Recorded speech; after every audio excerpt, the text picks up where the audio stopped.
Se nos habla mucho acerca de justicia, se nos habla mucho acerca de balance, se nos habla mucho acerca de equilibrio. Por eso resulta, por lo menos un poco paradójico, que se niegue tanto a la venganza. Y hoy vamos a hablar de eso, de la venganza. El laberinto con Andrés Canseco.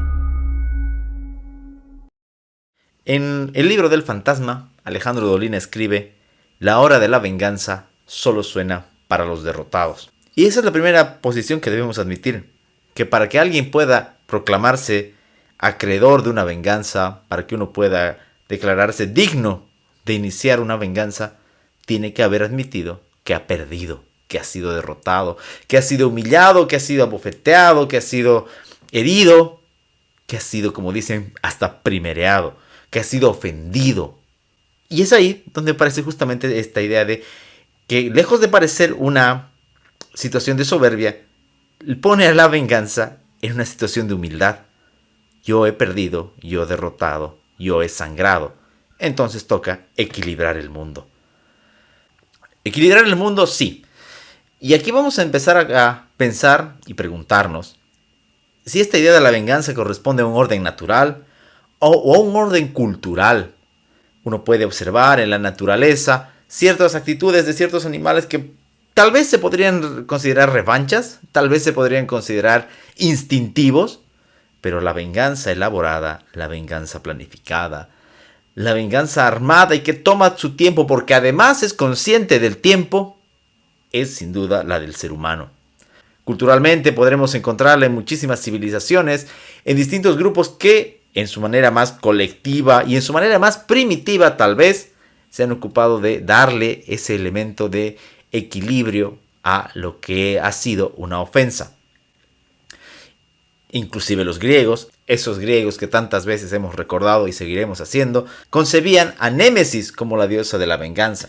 Vale, algunos le dirán que era la diosa de la justicia retributiva o del equilibrio. Mentira, era la diosa de la venganza, porque eso es la justicia retributiva. Con el paso de los siglos hemos tratado de, entre comillas, civilizar nuestra venganza a través de sistemas de justicia, a través de cárceles, a través de penas, a través inclusive de la misma pena de muerte. Pero es innegable que todavía tenemos una cuenta pendiente con la parte más profunda de nosotros mismos que se acerca al ojo por ojo, diente por diente. Y sí es bueno recordar esta idea del ojo por ojo, diente por diente, porque a pesar de que podemos encontrarle muchísimas objeciones, y hay que hacerlo, acerca de la naturaleza que puede tener primitiva, de repente es lo más honesto y lo más sincero que hay.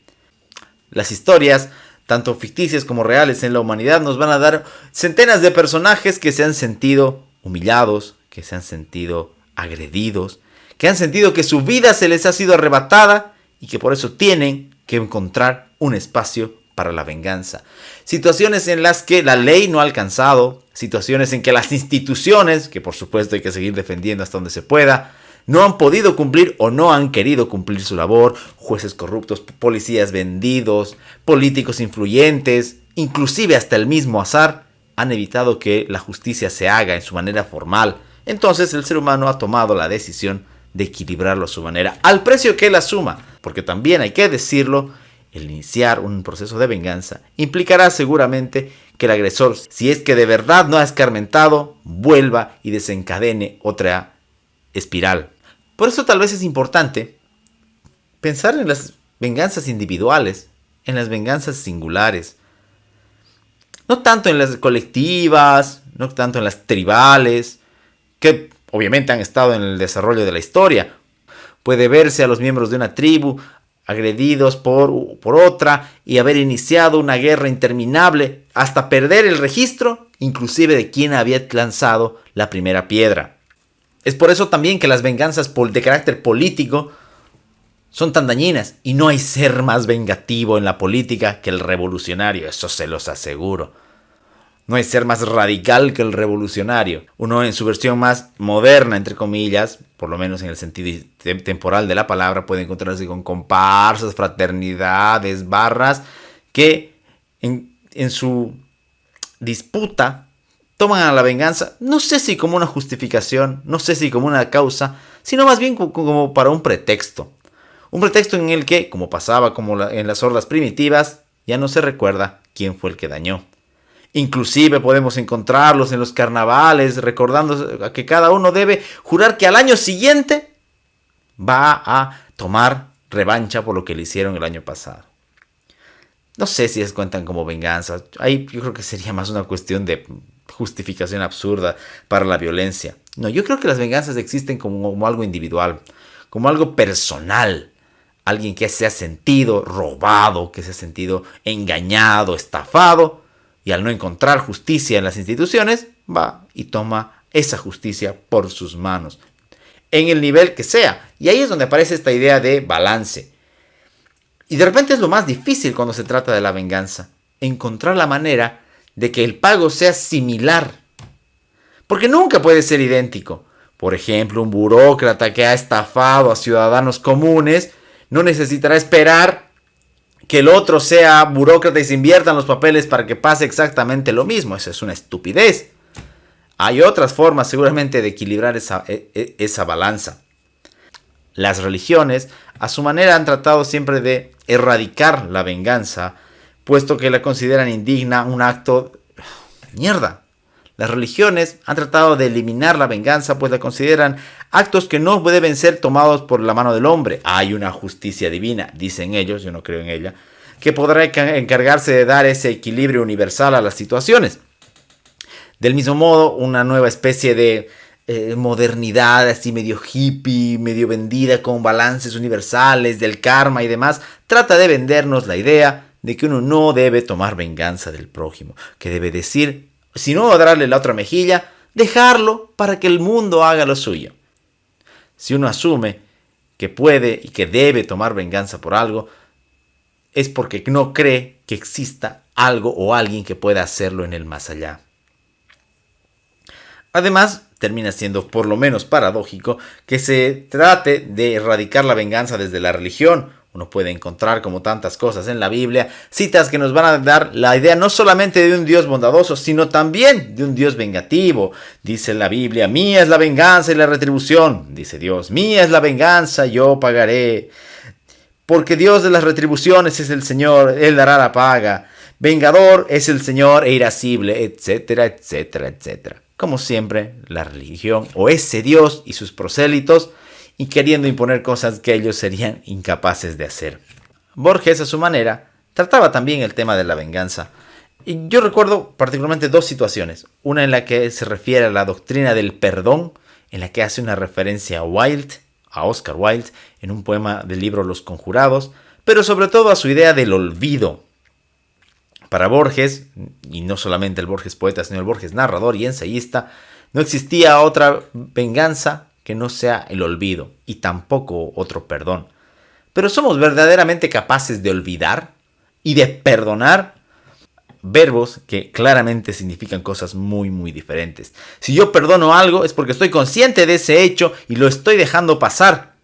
Estoy dejando que esa situación no me afecte más. El perdón implica estar consciente de algo, estar en una situación en la que reconozco que alguien hizo algo o me hizo algo y ya no tomaré ningún tipo de represalia o ninguna clase de acción contra él, pero estaré consciente. El olvido es otra cosa. El olvido es erradicar de la memoria ese acto. Por lo tanto, olvido y perdón para mí no son compatibles. Pero hablemos un poquito más de la venganza como tal. Más allá de la idea religiosa, alguien que propugna la idea del equilibrio del mundo, dirá que el mundo mismo se encargará de darle a alguien su merecido. Pero eso no cuenta como venganza. Si alguien recibe la retribución o recibe el castigo por algo que hizo 2 o 3 años antes y no sabe quién fue el ejecutor de ese castigo, no puede contarse como venganza. Él necesita saber, él necesita entender quién es el que está oprimiendo el botón, quién es el que está enviando el mensaje, quién es el que está haciendo la llamada o quién es el que está ejecutando el acto final. Porque de eso se trata, de equilibrar las cosas. ¿De qué me sirve a mí vengarme de alguien y que no lo sepa? Peor aún, ¿de qué me sirve a mí que el mundo le dé un castigo a alguien si yo no lo sé y si yo no lo he ejecutado? Tal vez por eso es que vemos con cierta ternura a personajes que absorben la calma, que perdonan y los ponemos en una situación elevada, no solamente en cuanto a la religión, sino a personajes hasta de la ficción. Uno puede recordar, por ejemplo, a Charlie Brown y las innumerables veces que Lucy le movía el balón de fútbol americano. Y decíamos, Charlie Brown no solamente lo intenta de nuevo, sino que además no toma venganza contra Lucy. Y seguramente nos provocará ternura Charlie Brown, pero no soportaríamos estar en sus zapatos. Si a nosotros nos hiciera una Lucy algo muy similar, estoy seguro que la gran mayoría tomaría alguna clase de desquite. También queda muy claro que lo que desencadena la venganza, como decíamos hace rato, es impredecible. Uno nunca sabe, porque de eso se trata también, cómo será la reacción de quien nos estamos vengando. Es probable que él considere que la situación se ha exagerado o que no se ha puesto en la misma balanza la situación. Por eso mismo, porque siempre está la posibilidad del mal cálculo, es mejor tal vez recurrir a venganzas personales más que colectivas. De repente, para finalizar, vale la pena pensar si estamos a la altura de nuestra venganza. Si estamos a la altura de poder desquitar esas cosas que nos han hecho, esas ofensas que nos han traído, ese dolor que nos han causado. Personas que, teniendo la posibilidad de actuar mejor, porque sí, porque de eso estamos hablando, no del accidente, sino del daño. Pensar además si tenemos la capacidad de esperar,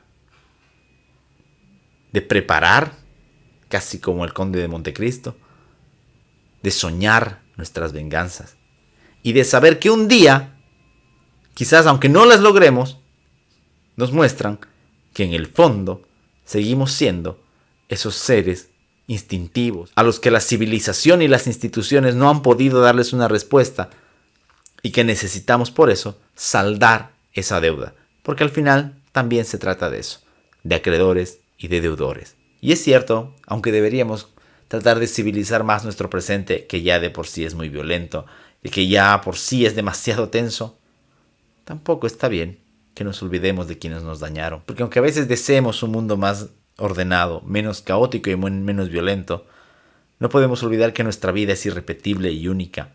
Y quienes nos provocaron dolor, quienes nos provocaron llanto, quienes nos provocaron noches enteras sin dormir y llenas de angustia, tienen que pagar. Y eso también es una realidad del mundo. Los invito entonces a pensar si están ustedes también a la altura de su venganza. ¿Cuál es su venganza favorita en el mundo de la ficción? ¿Están dispuestos a cobrar a ese acreedor que les provocó dolor, infamia o vergüenza? Y sobre todo, a no negar esa condición tan natural que es la venganza. O por lo menos, el deseo de ella. Y finalizamos como empezamos, recordando a Alejandro Dolina. La venganza será terrible.